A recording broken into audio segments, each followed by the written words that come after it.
Jadi kalau misalkan kita memang sudah punya nilai, bagaimana dengan Nagaya? Apa yang akan terjadi ketika kita sudah masuk market? Nah mungkin hari ini kita boleh bahas lebih banyak ke situ, Pak.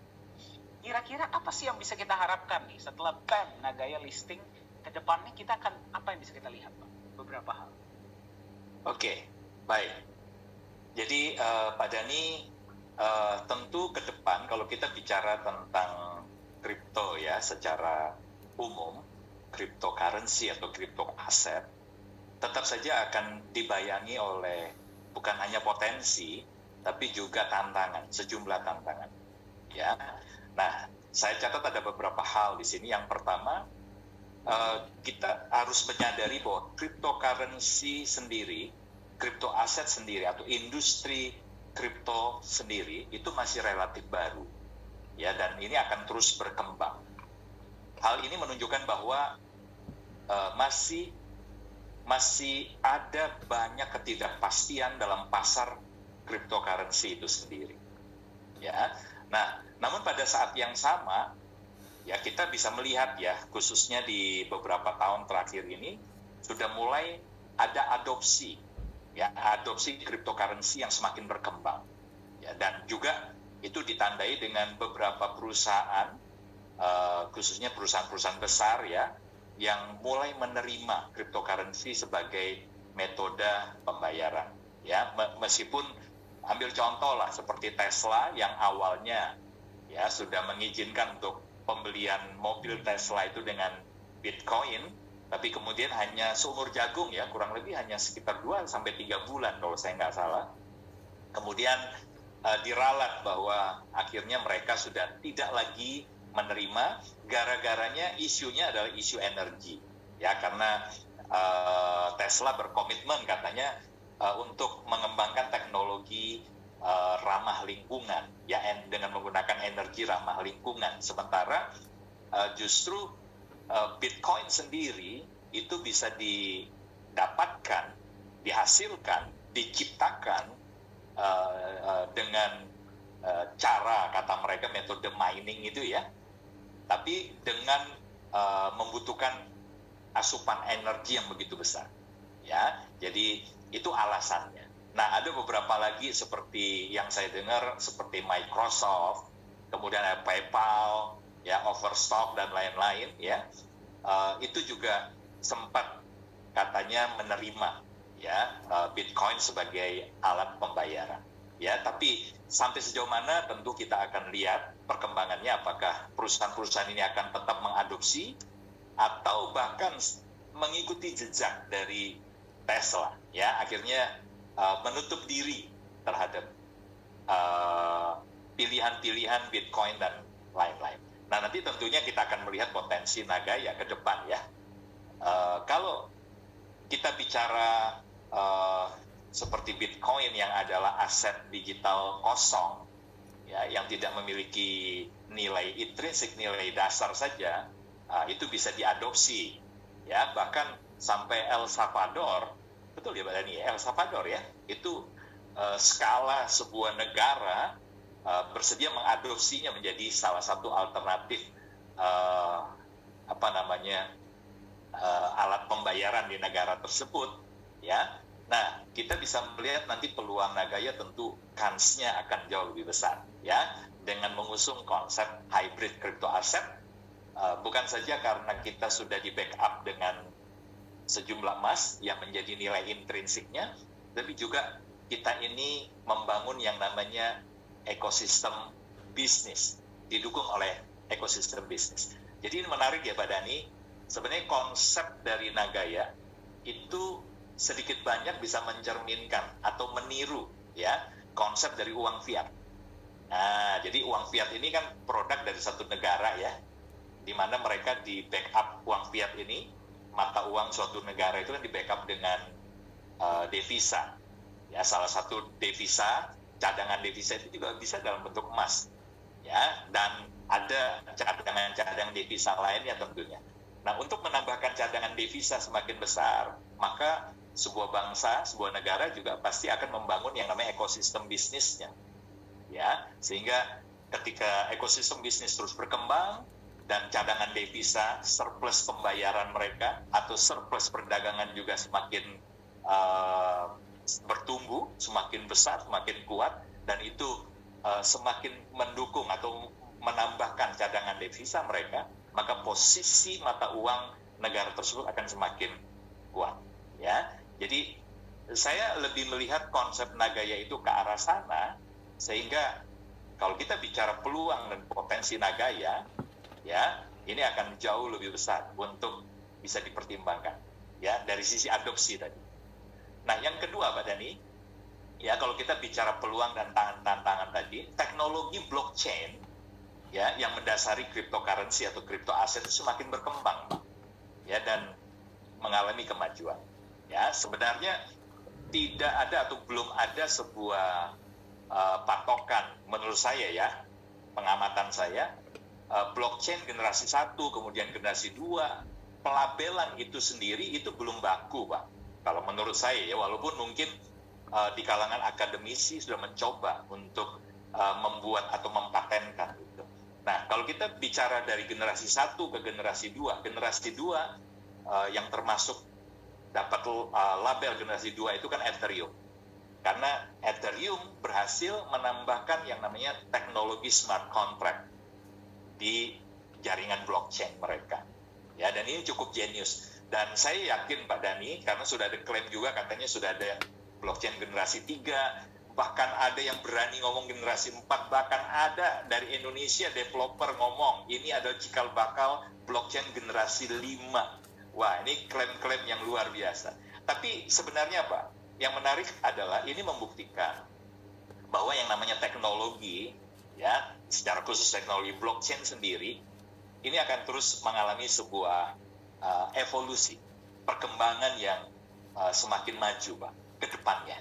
Ya, dan ini tentu akan membuka peluang baru, ya, untuk penggunaan cryptocurrency dan aplikasi blockchain yang lebih luas. Ya, nah yang ketiga, Pak Dhani, ya pasar cryptocurrency sendiri sampai saat ini masih sangat volatile, ya masih sangat volatile dan belum ada satupun aset kripto yang bisa membendung ini, yang belum ada yang menjadi solusi untuk mengatasi tingkat volatilitas yang cukup ekstrim. Kalau kita perhatikan, ya market cap dari industri kripto sendiri sejak all time high dia di tahun 2021 itu sudah mengalami penurunan nilai, Pak. Ya, market cap-nya sendiri sudah kehilangan 75% nilainya, Pak. Bayangkan, ini nggak main-main, ya. Jadi volatilitas ini adalah sebuah tantangan yang sampai hari ini belum bisa diatasi. Ya, belum lagi kalau kita bicara NPC, ya Pak, ya, non-performing coin. Lebih dari 95% aset-aset kripto yang pernah diciptakan sudah kehilangan nilai alias nol, jadi koin sampah. Masih ada fisiknya, ya masih ada di beberapa platform-platform yang menyediakan informasi tentang aset-aset ini, ya kita sebutkanlah seperti Coin Market Cap, Coin Gecko dan lain-lain. Masih ada, fisiknya masih ada, tapi dari sisi nilai sudah nol. Setelah dia pernah mencapai sebuah pencapaian, ada all time high, ada nilai tertentu yang pernah dicapai, tapi kemudian dia terkoreksi sampai nol, ya, dan kita nggak tahu apakah dia akan kembali naik atau tidak. Nah, ini sebuah tantangan, ya. Bagaimana dengan Nagaya? Lagi-lagi Nagaya didesain bukan saja ke depan akan relatif lebih stabil. Ya, kemampuan untuk menjaga nilai supaya lebih stabil itu karena emas yang membackup dan emasnya terus ditambahkan, ya. Tetapi juga karena ada dukungan ekosistem bisnis, di mana dari ekosistem bisnis ini cadangan emasnya terus bertambah, benefit terus diterima juga oleh holder, maka kita juga yakin bahwa Nagaya kemungkinan besar akan mencatatkan sejarah baru di industri ini sebagai sebuah aset kripto yang kecenderungan naik secara relatif lebih stabil, ya. Semoga kita nggak salah nih Pak Dhani prediksi kita, ya. Nah, jadi tantangan ketiga tadi tentang volatilitas harga yang berfluktuasi dengan cepat, ya, karena itu ini menjadi hal yang menjadi concern kita lah di Nagaya. Supaya apa?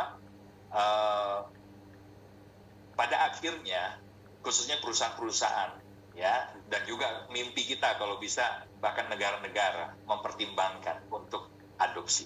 Ya, karena kalau tidak ada satupun dari aset kripto yang pernah ada ini Pak, bisa mengatasi tantangan volatilitas dan NPC tadi, saya pikir ini justru akan berdampak Pak, ya, pada adopsi tadi.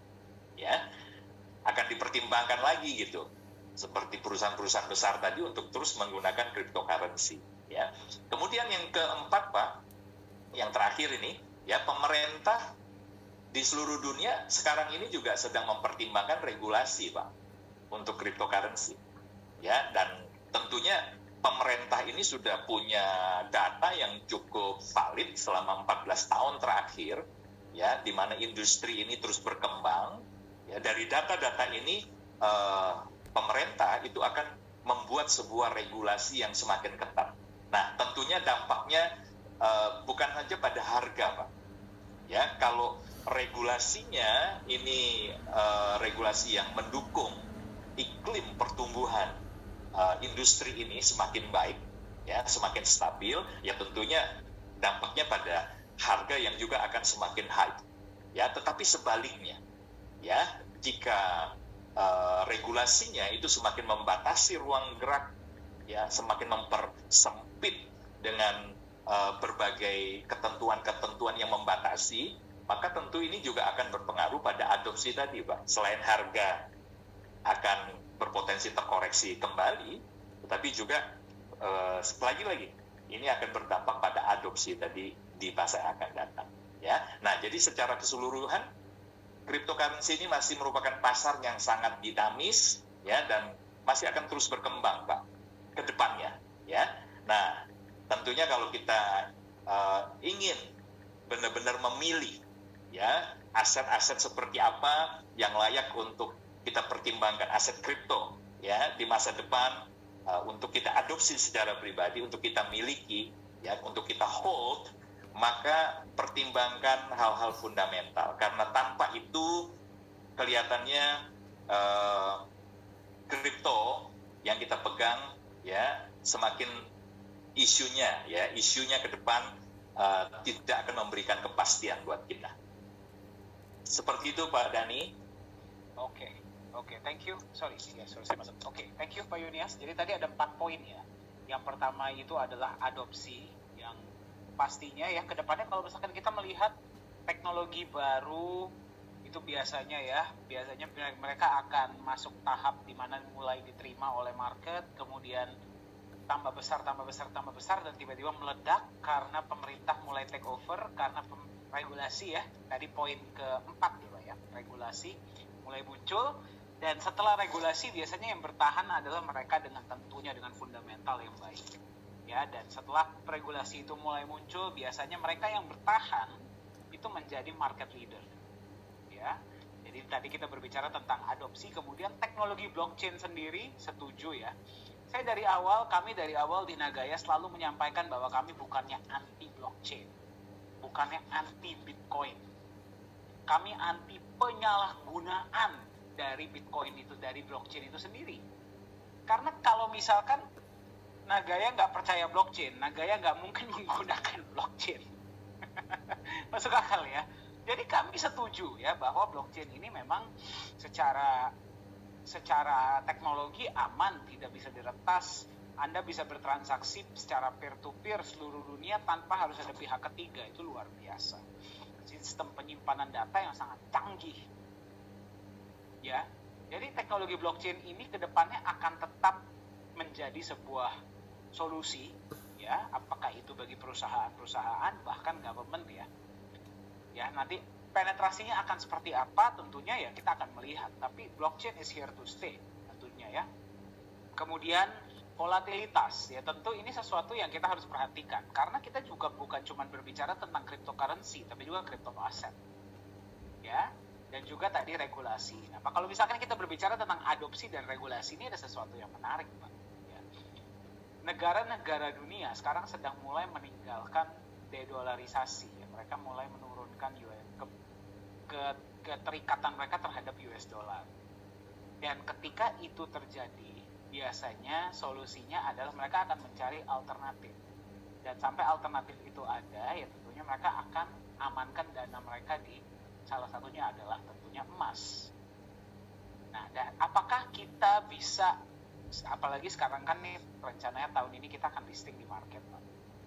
Apakah itu bisa menjadi sebuah peluang juga, pintu masuk bagi Nagaya ini mulai diterima bukan cuma secara B2B tapi juga mungkin B2G dijadikan. Mungkin kita bisa berbicara tentang, sekali lagi kita sedang berspekulasi ya Bapak Ibu ya. Saya dan Pak Yones kita sedang berspekulasi, bukannya kita membuat sebuah janji ya.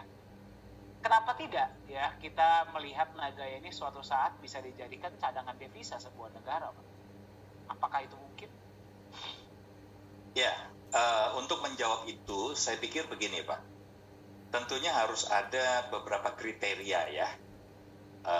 Ini sebuah, sekali lagi ya, bukan cuma tantangan, karena saya melihat ya di balik tantangan itu selalu ada peluang.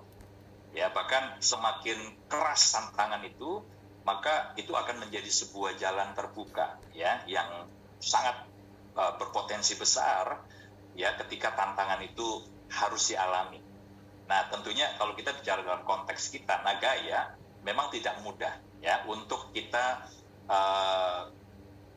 apalagi kalau kita bicara satu hari mimpi ya untuk bisa diadopsi. Diadopsi bukan hanya secara B2B ya, business to business, seperti nanti ada perusahaan-perusahaan raksasa dunia melirik Nagaya lalu kemudian menjadikan kita sebagai salah satu alat pembayaran mereka ya, menerima Nagaya sebagai alat transaksi untuk produk mereka. Tapi juga mungkin mimpi kita adalah B2G ya, sudah sampai kepada melibatkan sebuah negara ya seperti El Salvador. Why not? Kenapa tidak gitu loh ya? Boleh ya, mimpi kan harus besar gitu ya. Nah, tetapi untuk perjalanan menuju ke sana, saya pikir secara umum aja kita bicara dulu Pak Dhani. Kira-kira konsep cryptocurrency atau crypto aset yang dapat diterima di masa depan, yang dapat diadopsi tadi, itu adalah konsep yang seperti apa? Nah, yang pertama Pak, stabilitas nilai. Ya, saya pikir ini menjadi sebuah ujian pertama lah. Apakah sebuah cryptocurrency itu bisa diadopsi bahkan secara masif nanti ke depan? Ya, stabilitas nilai. Ya, jadi ini adalah salah satu masalah kan, masalah utama tadi yang sudah kita sebutkan di depan, volatilitas nilai yang sangat ekstrim. Nah, bagaimana hal ini bisa diatasi ke depan? Ya, tentunya salah satunya kalau kita bermimpi Nagaya bisa diadopsi secara masif, harus dipastikan Nagaya juga menciptakan nilainya secara relatif lebih stabil. Ya, jadi itu yang pertama Pak, stabilitas nilai. Yang kedua Pak, regulasi harus jelas. Ya, dan saya pikir sudah mulai ada kesadaran yang jauh lebih besar ya hari-hari ini dibandingkan dengan awal-awal kemunculannya. Ya, bukan hanya kalau kita bicara institusi-institusi pemerintah, institusi-institusi keuangan yang mulai mempertimbangkan untuk mengatur secara lebih jelas dan lebih baik ya dengan regulasi yang lebih ketat gitu ya. Tapi saya pikir bahkan kalau kita bicara dalam konteks pemerintah ya, negara, ada upaya untuk benar-benar mereka merumuskan ya untuk lebih jelas. Jadi regulasi yang jelas dan jangkauannya bahkan sudah internasional Pak. Bukan hanya katakan saja ada kesadaran dari pemerintah Indonesia membuat regulasi itu, tapi terpisah dengan isu-isu dari negara-negara lain. Enggak. Jadi sudah mulai ada kesadaran bersama itu untuk membuat sebuah regulasi secara bersama, skala internasional. Ya, nah ini tentu akan dapat membantu mengatasi masalah-masalah hukum ke depan Pak, yang mungkin saja terjadi. Ya, masalah hukum dan keamanan tentunya. Ya, karena kita tahu bahwa salah satu ganjalan Pak, ganjalan dari perkembangan cryptocurrency ke depan, karena kita tahu ya, cryptocurrency ini bisa dijadikan salah satu pilihan transaksi secara ilegal. Transaksi ilegal itu narkoba, ya, belum lagi isu terorisme dan sebagainya. Nah, tentu ini menyangkut nanti masalah hukum dan keamanan, ya, ke depannya. Ya, dan hal ini tentunya juga bisa dicapai stabilitas nilai ini lewat yang tadi, Pak, perkembangan atau pertumbuhan teknologi blockchain sendiri yang semakin canggih, dan sistem pengaturan nilai yang nantinya kita harapkan akan jauh lebih efektif, ya. Oke, kemudian yang kedua, Pak. Ya, jadi yang pertama tadi stabilitas nilai, yang kedua adalah regulasi yang jelas. Oh, sorry, saya tadi sudah masuk ke poin ini, ya. Poin regulasi. Poin yang ketiga, ya. Poin yang ketiga adalah infrastruktur yang handal. Ya, jadi sistem cryptocurrency itu memerlukan infrastruktur yang dapat diandalkan ke depan untuk mendukung transaksi yang aman dan efektif tentunya.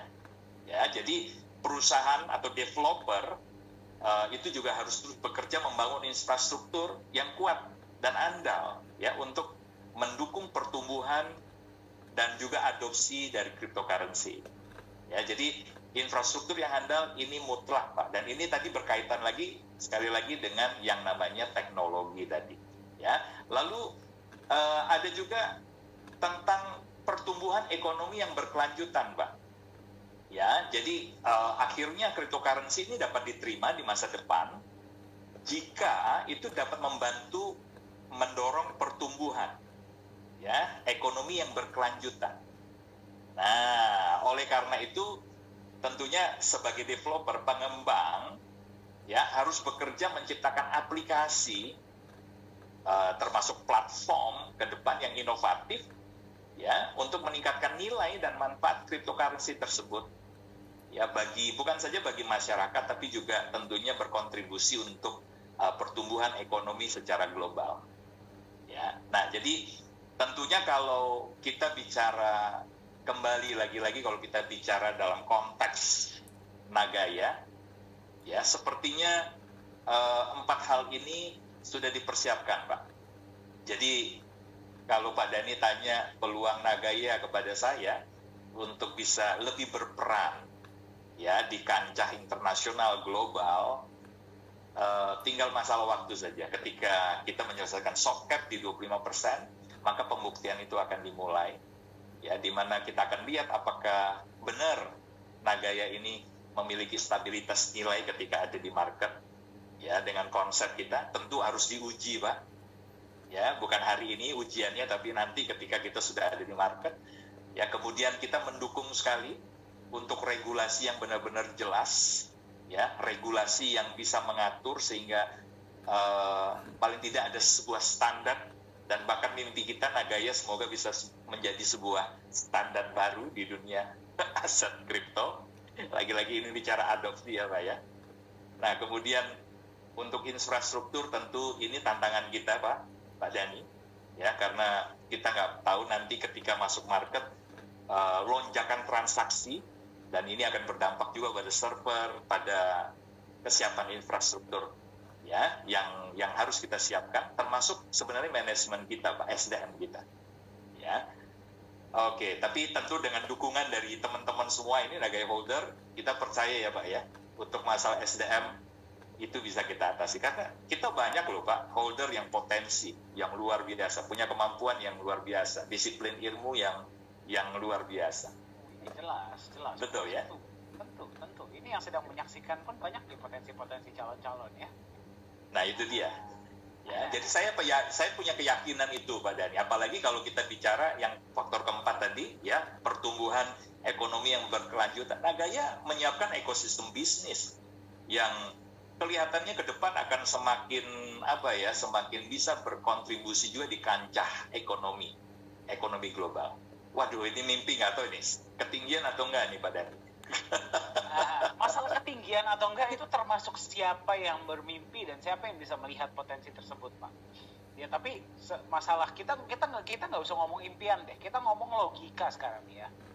apa sih sebenarnya sebuah, apa ya, kita kalau berbicara tentang cadangan devisa dan apa namanya, sebuah aset ataupun mata uang yang diakui seluruh dunia, itu kan biasanya faktornya kan itu aja, Pak. Kita berbicara tentang kripto, itu kenapa Bitcoin sampai hari ini masih belum bisa, banyak orang yang bilang Bitcoin ini suatu saat akan menggantikan mata uang, dan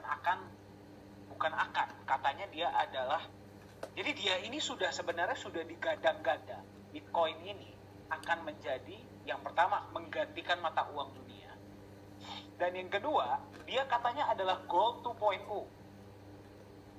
Nah, berarti secara nggak langsung ada yang bilang dia ini adalah currency yang diterima dunia, dan ada yang bilang dia ini adalah sebuah aset, ya, aset yang bisa menjadi cadangan devisa yang jauh lebih keren daripada emas. Berarti seharusnya dia punya dua-duanya dong, punya cryptocurrency juga, punya crypto aset juga. Harusnya dia ini adalah sebuah alternatif yang baik terhadap US dollar kalau sampai negara-negara sekarang meninggalkan US dollar. Tapi kan kenyataannya itu tidak terjadi. Ya berarti ada yang kurang dong di sana. Kalau memang yang mereka bilang sampaikan benar, berarti ada yang kurang. Kalau secara currency, Pak, saya setuju. Berarti kita berbicara tentang infrastruktur. Ya, kita berbicara tentang infrastruktur, Bitcoin punya itu, jelas. Saya akui, kita harus akui. Secara teknologi, kripto ini secara currency ya, dapat dan berhasil gitu. Ya, mereka ini Satoshi ini berhasil membuat sebuah currency di mana Anda bisa mentransfer nilai dari satu individu ke individu lain tanpa harus ada pihak ketiga. Itu keren. Nah, tapi kita juga jangan cuma melihat dari sudut pandang itu. Tadi Pak Yunes menyampaikan volatilitas, stabilitas harga. Ya, stabilitas harga itu berarti kita berbicara tentang mereka sebagai sebuah aset, Pak. Ya, apakah mereka sudah punya itu? Nah, itu kan belum tentu. Bahkan di awal Satoshi Nakamoto sendiri bilang Bitcoin ini adalah peer-to-peer electronic cash system. Yang berarti Bitcoin ini adalah alat tukar, bukannya aset. Itu yang sampai sekarang kadang-kadang teman-teman masih nggak paham. Sebagai sebuah alat tukar, sebagai sebuah currency, Bitcoin berhasil. Tapi sebagai sebuah aset belum tentu. Karena aset kita bukan cuma berbicara tentang teknologi, kita berbicara tentang faktor ekonomi. Yaitu adalah fundamental ya, itu adalah bagaimana cara menjaga nilai tadi. Bukan harga ya, menjaga nilai, bukan menjaga harga. Nah, jadi menurut saya, Pak, disinilah Nagaya datang untuk melengkapi apa yang belum dimiliki oleh Bitcoin. Karena secara currency, secara teknologi, kita nggak bilang kita yang terbaik ya, Pak ya. Tadi ada yang 5,0, wah itu sudah sangat jauh lah ya. Ya, tapi kita juga, ya saya sempat sampaikan ini kepada Pak Yohanes Chandra, beliau bilang, oke, masalah teknologi kita bisa selalu update. Ya, minimal kan untuk sekarang, untuk bertransaksi Nagaya nggak pernah ada masalah, betul kan? Ya, minimal sampai sekarang teman-teman peer-to-peer nggak pernah ada masalah loh, karena ya blockchain secara basic ya itu saja. Nah, tapi sekarang kita fokuskan dulu lah kepada fundamental perusahaan sebagai aset.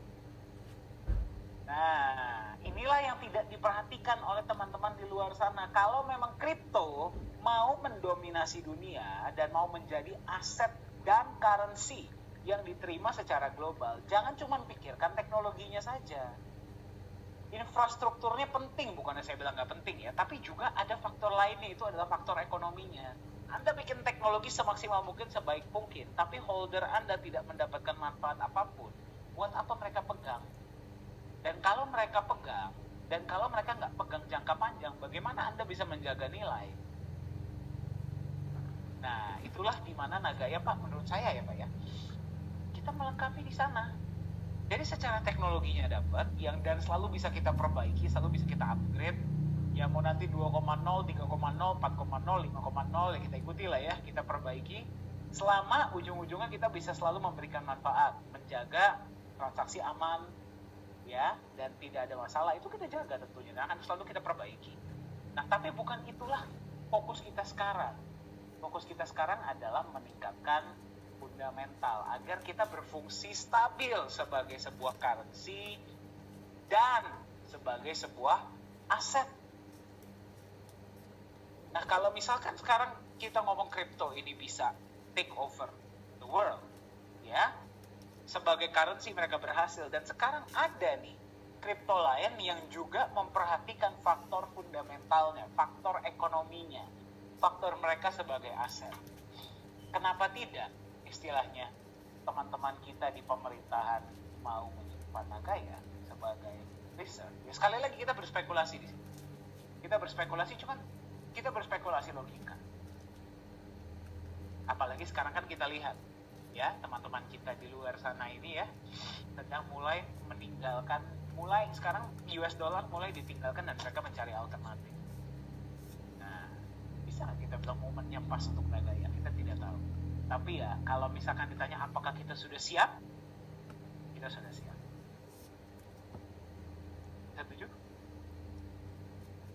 Setuju? Kita sudah siap. Fundamental sudah dibangun selama 5 tahun. Dan bukan berarti berhenti di sini ya, tidak akan berhenti di sini.